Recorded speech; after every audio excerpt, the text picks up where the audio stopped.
এর সুষ্ঠু তদন্ত এবং বিচার নিশ্চিত করতে হবে।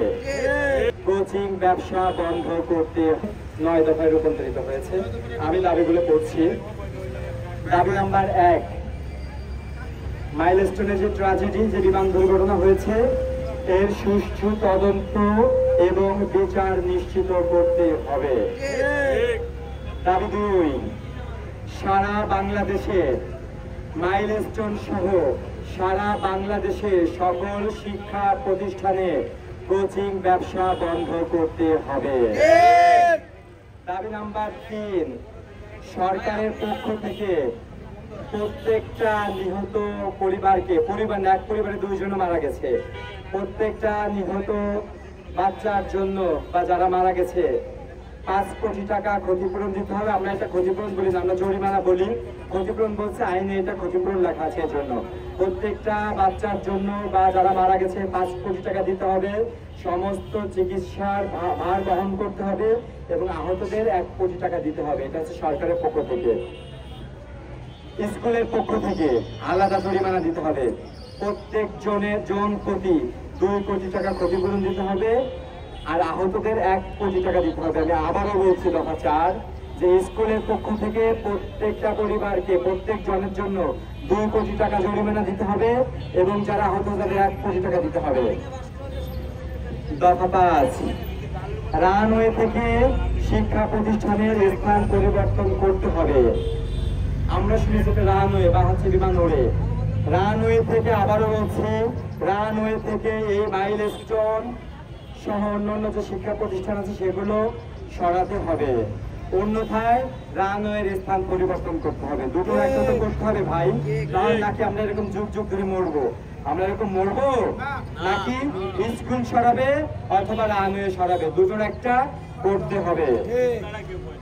দফা 6, কোচিং ব্যবসার মূল হোতা স্কুল শাখার হেডমিস্ট্রেস মিস খাদিজা, ওনাকে আগামী 72 ঘন্টার মধ্যে অপসারণ করতে হবে। মেহেরিন মিসের হাজবেন্ড আমাদেরকে বলেছে যে উনি যদি আসতেও না পারে, ওনার বক্তব্যটা যেন আমরা জানিয়ে দিই। উনি কোচিং ব্যবসার মূল হোতা। মেহেরিন মিস একজন মানবিক মানুষ ছিল, না হলে কিন্তু সে বাচ্চাদের বাসায় গিয়ে জীবন আত্মহত্যা দিত না, নিশ্চিত মৃত্যু যেন মরছে। মেহেরিন মিসের সাথে হেড মিসের দ্বন্দ্ব ছিল। মেহেরিন মিস বলতো যে যদি 5-6টা বাচ্চা, 10টা বাচ্চা দুর্বল থেকে তাদের কোচিং করান, জোর করে কেন 30-40টা বাচ্চাকে প্রত্যেক ক্লাস থেকে কোচিং করাতে হবে? মেহেরিন মিসের দ্বন্দ্ব ছিল। উনি একজন মানবিক ম্যাডাম ছিল, এই জন্য উনি কিন্তু জীবন বাজি রেখে, জীবন দিয়ে, নিশ্চিত আগুনে পড়ে মারা গেছে। 500 শিক্ষক, 2 জন শিক্ষক মারা গেছে, জীবন নিয়ে পালাইছে ভাই। তো মেহেরিন মিস কিন্তু মানবিক ছিল। তো বলছে এই যে কোচিং ব্যবসার মূল হোতা পার্সেন্টেজ খেয়ে ঢাকা শহরে 3টা ফ্ল্যাট কিনছে, আপনারা নিউজ করেন, দেখতে পারেন, খোঁজ নিয়ে মেহেরিন মিসের হাজবেন্ডের সাথে যোগাযোগ করেন। উনি কোচিং ব্যবসার মূল হোতা, কোচিং ব্যবসা থেকে পার্সেন্টেজ নিয়ে উনি ঢাকা শহরে 3টা ফ্ল্যাট কিনছে। এটা আমার কথা না, মেহেরিন মিসের হাজবেন্ড বলছে, আপনারা তার সাথে যোগাযোগ করতে পারেন। তো এই মিস খাদিজাকে 72 ঘন্টার জন্য অপসারণ করতে হবে।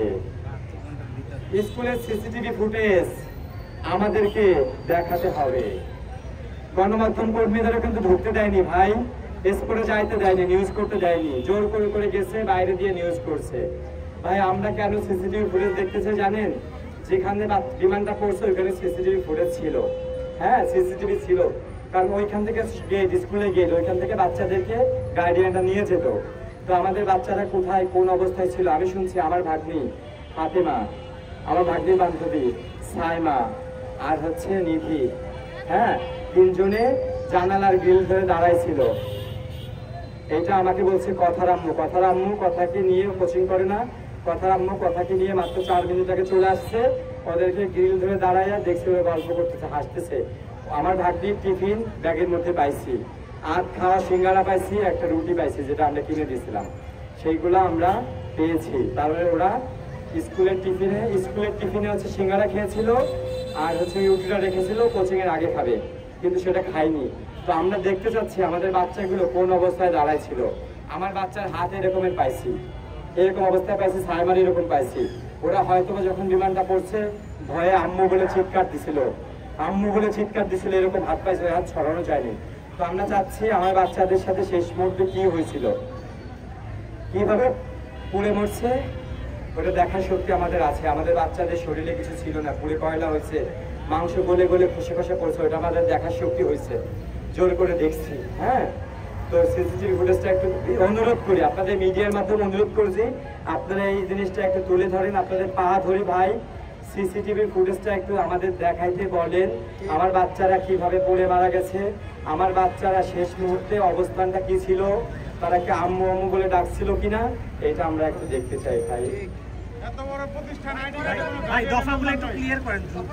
আর একটা দফা, 8 দফা, বিমান বাহিনীর প্রশিক্ষণ ব্যবস্থা জনহীন জায়গায় করতে হবে। বাংলাদেশ তো ছোট দেশ, তারপরেও ঢাকা শহরের মধ্যে এমন জনবহুল জায়গায় বিমান বাহিনীর প্রশিক্ষণ দেওয়া যাবে না। বাংলাদেশের সবচেয়ে কম জনবহুল এলাকায় প্রশিক্ষণের ব্যবস্থা করতে হবে।